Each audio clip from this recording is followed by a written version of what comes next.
The Mutual Broadcasting System presents The Mysterious Traveler. Written, produced, and directed by Robert A. Arthur and David Copeland. And starring tonight three of radio's foremost personalities, Grace Coppin, John Gibson, and Louis Van Ruten, in The Man from Singapore.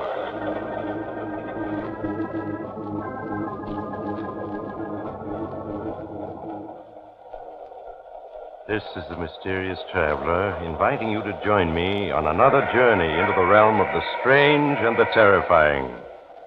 I hope you will enjoy the trip, that it will thrill you a little and chill you a little. So settle back, get a good grip on your nerves, and be comfortable, if you can, as we follow the machinations of a ruthless woman. It's a story I call The Man from Singapore.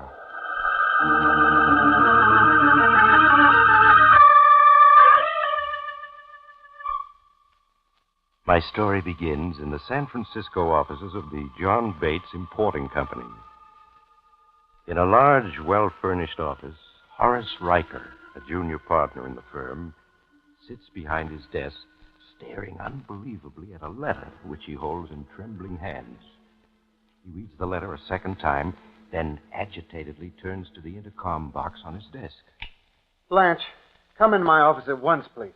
Be right there. Lord, what can we say to him? What can we say? What is it, Horace? What's wrong? Come in. Close the door. Well, what is it? Blanche, this airmail letter I just received. He's coming back. Who is? You mean Bates? Yes, John Bates, our senior partner. After 25 years in the Far East, he's coming back. Flying? Yes, he's leaving Singapore this Thursday. He'll be here a week from today. Leaving Singapore Thursday. Yes. Blanche, how can you stand there so calmly? You realize what John Bates will do when he finds out? $100,000. That's how much I'm short. Horace, get hold of yourself. I took the money for you. You've got to help me. Bates will send me to prison if you don't, and they'll make you give everything back. They'll never get anything back. Never.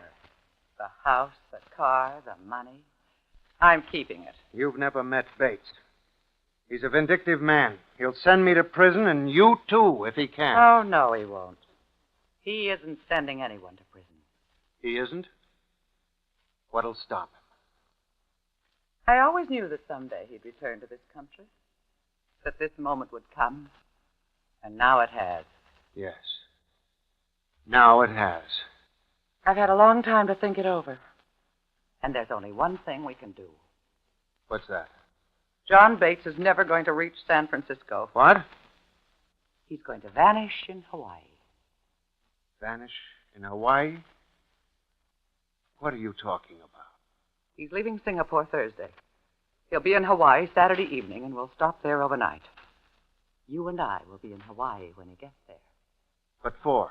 I've told you. He's going to remain there. He's never going to reach San Francisco. Blanche, you mean... No. Oh, no. I'll have no part of it. Would you rather go to prison for 15 years? But murder... Yes, murder. We're living in a jungle where we have to kill or be killed. The sooner you get used to the idea, the better. I stole, Blanche, but I won't commit murder. I can't. You can, and we will. We're in this thing together to the end. But, Blanche, There are no buts. You'll do exactly as I say. Just think, Horace. Once Bates is gone, this company will be really ours. He hasn't any relatives. There's no one who will come forward to make trouble. It's wrong. It's wrong. It isn't wrong. It's only wrong if we fail. And we aren't going to. Now, you and I are flying to Hawaii on Friday under assumed names. And we're going on different flights. I want you to shave off your mustache, dye your hair, get yourself a pair of heavy black rim glasses. Yes, Blanche. I guess it's the only way. I'll dress as a widow. Wear a black veil. Well, won't people wonder where we are while we're gone? We'll tell them we're driving up to my mountain lodge for the weekend. There's no phone there. It's completely isolated. We'll fly to Hawaii Friday morning and be back in the office Monday afternoon. You've had this planned for a long time, haven't you? Yes.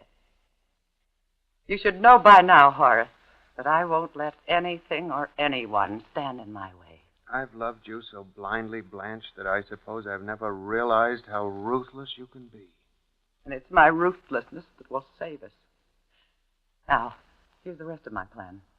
You will take the flight that leaves at dawn Friday. Now, when you arrive at Honolulu in the afternoon, you're to go to the Dorset Hotel. When you arrive, hire a car.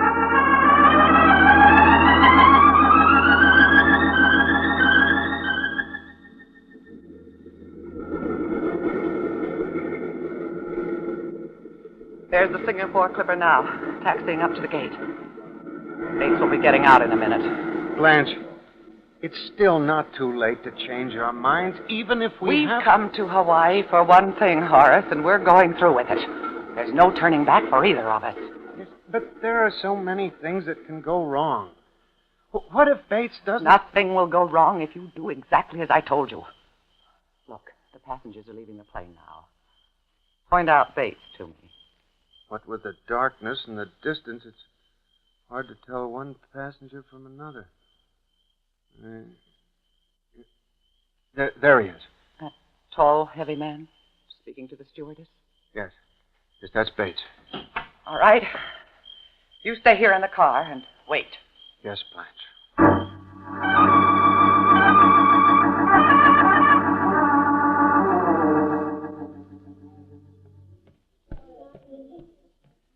Pardon me. Mr. Bates? Why, yes? I wonder if I might have a word with you. Outside. Who are you? We've never met, have we? No, we haven't. My name is Vera Charles. I flew here to Hawaii with your partner, Horace Riker. Horace is here in Hawaii? Yes.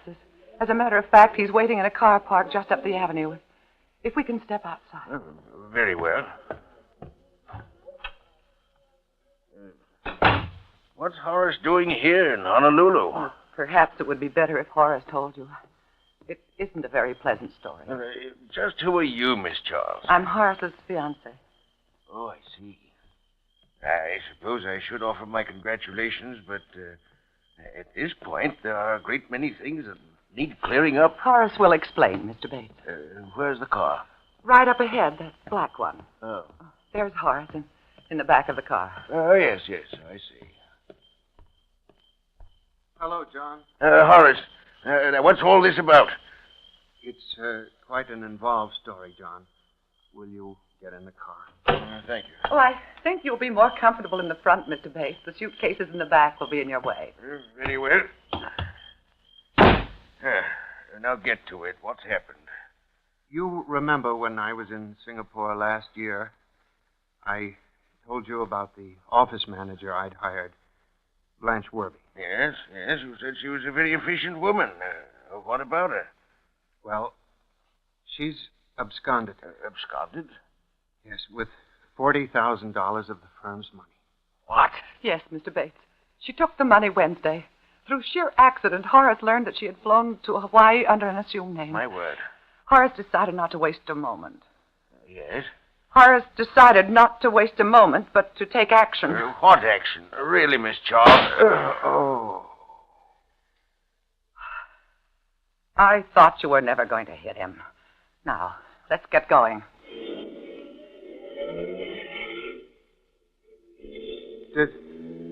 Did I kill him? No, he's only unconscious.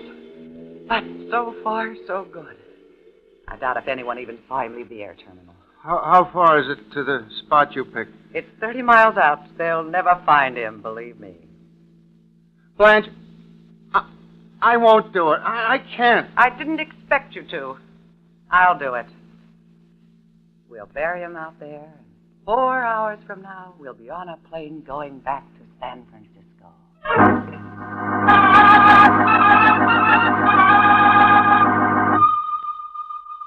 Yes, Blanche, there's no question in your mind as to what has to be done, is there? John Bates dies just as you've planned and is buried in a lonely grave on a Hawaiian mountainside After all, identification has been removed. Then you and Horace drive back to the airport. He returns the rented car, and as two utter strangers, you board a plane for San Francisco. You sit far apart, never even looking at each other. 8 hours later, you land in California. Disguises are abandoned at your apartment, and the two of you go to the office, acting as if you'd just returned from the mountains. As you enter Horace's office, he sinks despondently onto the couch. Get hold of yourself, Horace. It's all over. I admit it was quite a strain, but it's all over now. But the police. What about them? Bates' plane is due to land this afternoon at 4. When he doesn't turn up here at the office, we'll start making inquiries. In the end, we'll turn to the police. They'll establish that he reached Hawaii and disappeared. We have nothing to worry about. You're sure, Blanche? You're sure? Of course I am. With Bates dead, we don't have to worry about the books. They're in perfect order. And in time, we'll own the company outright. Yes, it's going to be nice. We haven't a thing to worry about. Not a thing.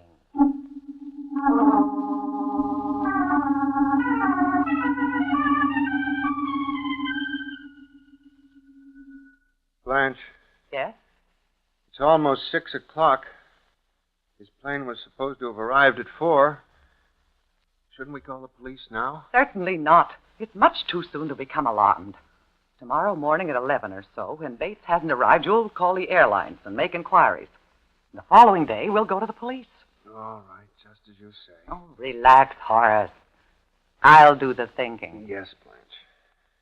It's 6 o'clock. What about supper and some drinks at the club? Oh, fine. We can stand a little relaxation. I'll get ready. Someone came into the office. The staff have all gone. Perhaps one of them came back. I'll see. Can I help you? Yes. Yes, maybe you can. My name is Garrett. Fred Garrett. Well, come into my office, Mr. Garrett. Thank you. Now, what can I do for you? I said, what can I do for you? I don't like people who stare. Sorry. Haven't we met before? No. I always remember people with bad manners. You still haven't stated your business, Mr. Garrett? I'm looking for Mr. Bates, John Bates. Mr. Bates? We expect Mr. Bates in the office tomorrow morning. Oh. Well, then you've seen him, spoken to him? Why, no, not yet. His plane only arrived 2 hours ago. Oh. Well, the plane arrived, but Mr. Bates didn't. He didn't? You must be mistaken. We have a letter here from him that says that... He wasn't on that plane. I know. How do you know? I boarded that plane in Singapore with Bates. Sat beside him all the way to Hawaii. Got to know quite a bit about him after a while. Well, Mr. Garrett, if you say he didn't arrive this afternoon, then I suppose he didn't. Possibly he decided to spend a few days in Hawaii. You're wrong again. Wrong? Yes, because he told me he was in a hurry to get to San Francisco. In fact, we had tickets on the same plane. Adjacent seats. I see. What do you make of it? Well, this I do know. I left Bates in the air terminal in Hawaii to buy some cigarettes.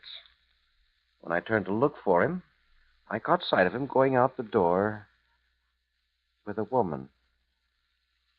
You're staring again, Mr. Garrett. Yes. You know something? What? The woman I saw Bates leave with, she looked like you. Well, that's preposterous. Why, Miss Werby spent the weekend at her lodge in the mountains.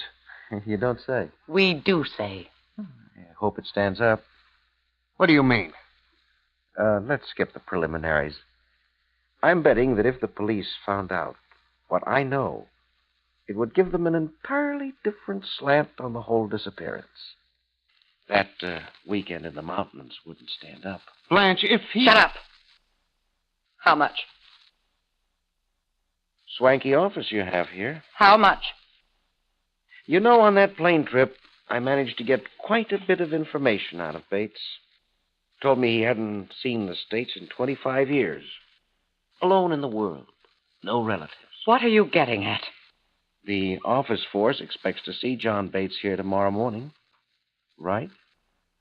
Well, they're going to. Oh, what are you talking about? What's the matter, Mr. Riker? Don't you recognize your partner, John Bates? No, that's a price we won't pay. Oh, now, let's not be too hasty. Look at it this way.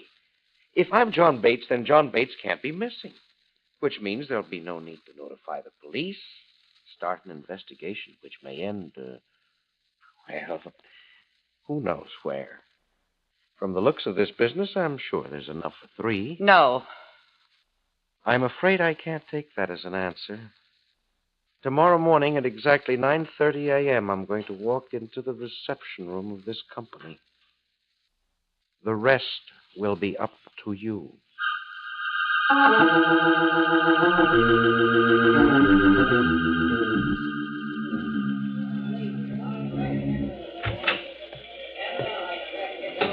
Good morning, Horace. Good to see you again. Good morning, John. Welcome home. When did you arrive? Yesterday afternoon on the 4 o'clock plane. Well, so this is our San Francisco office. Yes. To think you've never seen it before. Oh, John, this is our office manager, Miss Werby. Blanche, this is Mr. Bates. How do you do, Mr. Bates? Well, so you're Miss Werby. Horace has written so much about you. This way to your office, John. Oh, thank you, Horace. Hey, it's good to be back in San Francisco after all these years. It's hard to believe I've been gone 25 years. Here we are. I hope you like the way it's decorated. Yes. Very nice. Very nice indeed. I'm glad to see that you two decided to act sensibly. It shows excellent judgment. I think we'd better have a clear understanding about everything right now. Of course. Now, as far as the business is concerned, I have no wish to interfere with the way it's being run. I'm sure that I can trust you two, and that the books will be in perfect order. There's more to it than that. I want to know just what... Come now, Miss Werby. Let's not go into details when I've been home less than 24 hours. We'll discuss it another time. Horace, would you have the cashier make out a check to me for $5,000? $5,000? Yes. I'm going to spend the day looking for an apartment, buying a car, acquiring all the necessities that a man in my position must have. Now, hurry it up, will you, Horace?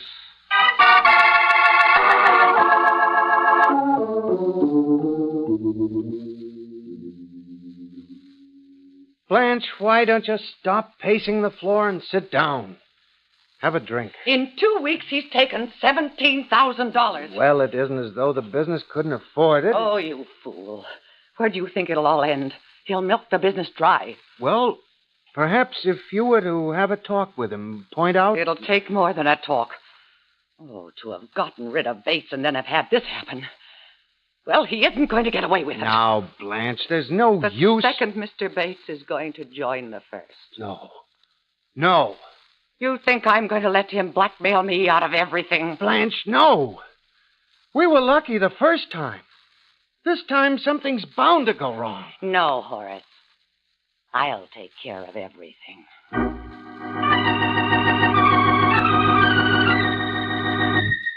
Yes, Blanche, you've known it would have to be this way since the day that Fred Garrett walked into the office, haven't you? In the 2 weeks that have passed, you've already formulated a plan. Your coldness towards Garrett gives way to warmness. Soon he's spending more and more time in your office. Then one day, you invite him up to your mountain lodge for a weekend. He arrives on a Friday evening, pleased to find that he's your only guest. Dinner was wonderful, Blanche. So was the liquor, the place. Most of all, you. Thank you. You're the perfect guest, Fred. Easy to please. Not Fred, Blanche. John. John Bates. Yes, of course. I keep forgetting. You shouldn't. John Bates is a much safer name than Fred Garrett. In more ways than one. Another drink? Sure, why not? You having one, too? Of course. Fine. You and I are going to get along, Blanche. Gonna get along.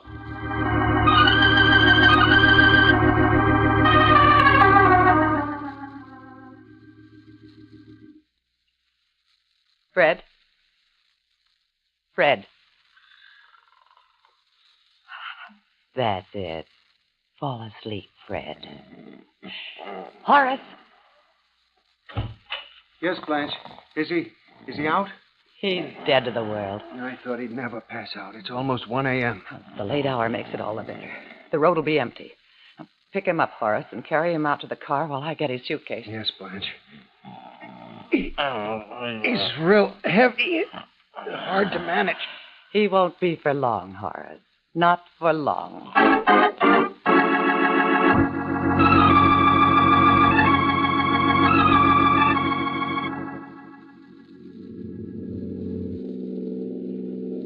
Hold Mr. Garrett steady, Horace. He's leaning on me. Yes, Blanche. We're almost there. Did you park my car where I told you to? Yes, it's hidden just off the road. Good. Well, we haven't passed a car yet. The mountains are really deserted at this hour. But what if one comes along? It isn't likely, but if one does, we'll see the headlights long before it reaches us. Here we are.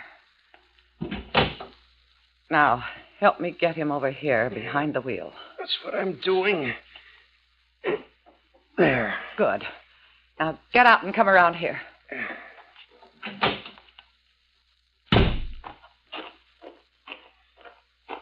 Is he still unconscious? Yes.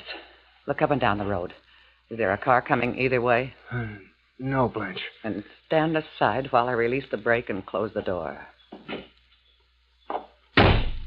There. Now, Horace, one push.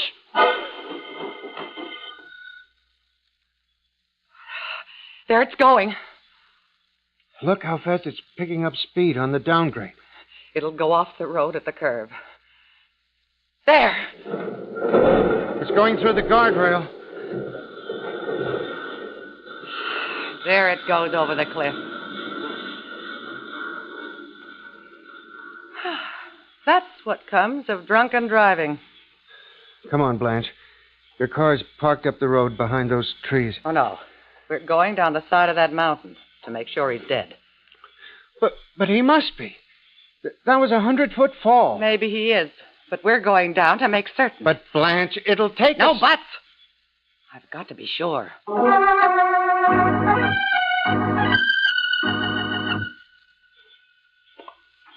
There's the car, near the stream.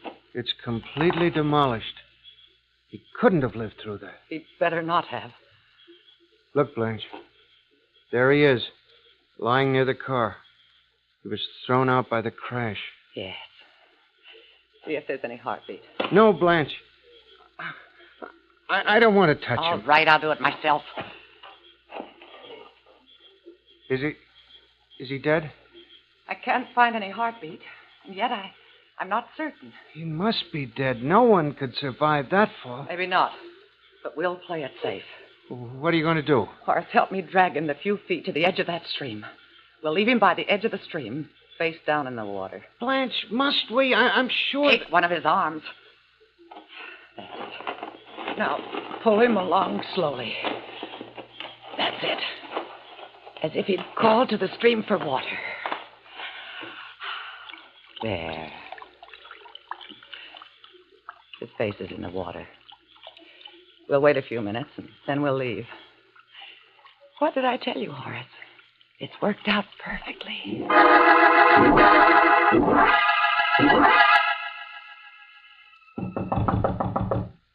Come in. Miss Werby's here, sir. Sure in, Sergeant. Yes, sir. To come in, Miss Werby. Yes, Lieutenant. That'll be all, Sergeant. Yes, sir. Have a seat, Miss Werby. Thank you. I can't tell you how shocked I was, Lieutenant, when you phoned and told me that John Bates had been killed in an automobile accident. How did it happen? Well, suppose first you tell me when you last saw Mr. Bates. Why, Friday night. He arrived at my mountain lodge at about 8 o'clock as a weekend guest. Mm-hmm. He told me that something unexpected had come up and he'd have to return to the city that same night. Well, then what happened? Well, we had supper and He started drinking very heavily. At 1 a.m., he started to leave. I see.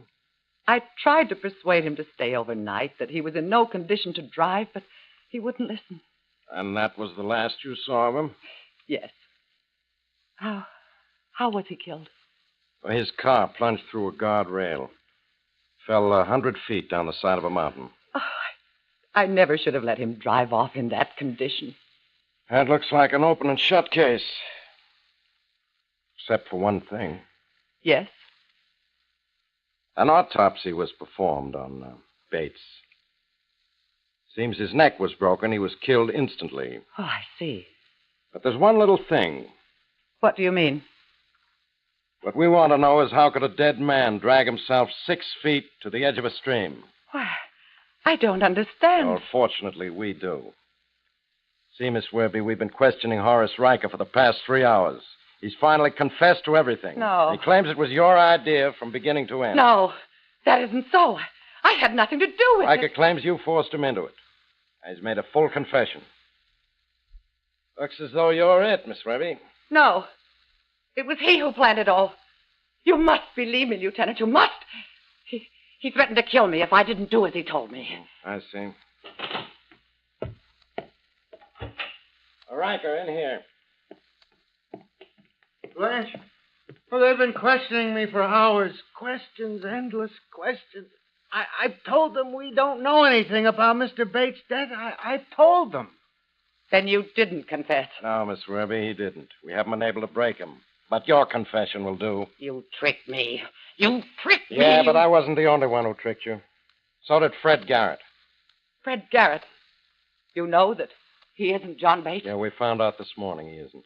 Garrett blackmailed you, didn't he? You were forced to accept him as John Bates because he knew you'd killed the real John Bates. Yes, he blackmailed us. He was bluffing you all the way. Bluffing? But he threatened to go to the police. Police? He'd hardly have done that. Why not? Fred Garrett was a fugitive. A fugitive? He was wanted by the Singapore police for murder.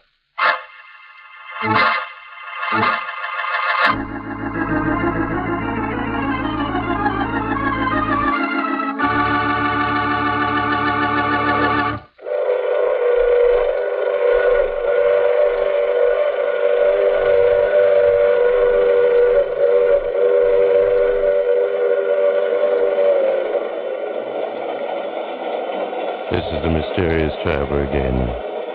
Did you enjoy our trip? Too bad about Blanche Werby, isn't it? Just an ambitious woman trying to get ahead, trying to make sure her tracks were well covered. But she was too efficient. If only she hadn't made the mistake of dragging poor dead Fred Garrett to the edge of that stream. Oh, well, you can't be right every time. Unfortunately, in Blanche's case, the mistake was fatal. Well, that reminds me of next week's story, Retreat from Tomorrow. It's about 2 scientists who try to learn what the future has in store for our frightened world, and... Oh, you have to get off here. I'm sorry. But I'm sure we'll meet again. I take this same train every week at this same time.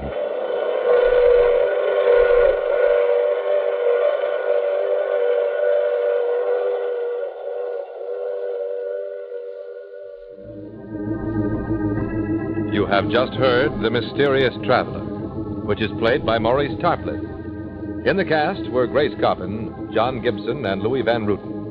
Original music is composed and played by Al Finelli. This is Bob Emmerich speaking. All characters in our story were fictitious, and any resemblance to the names of actual persons was purely coincidental.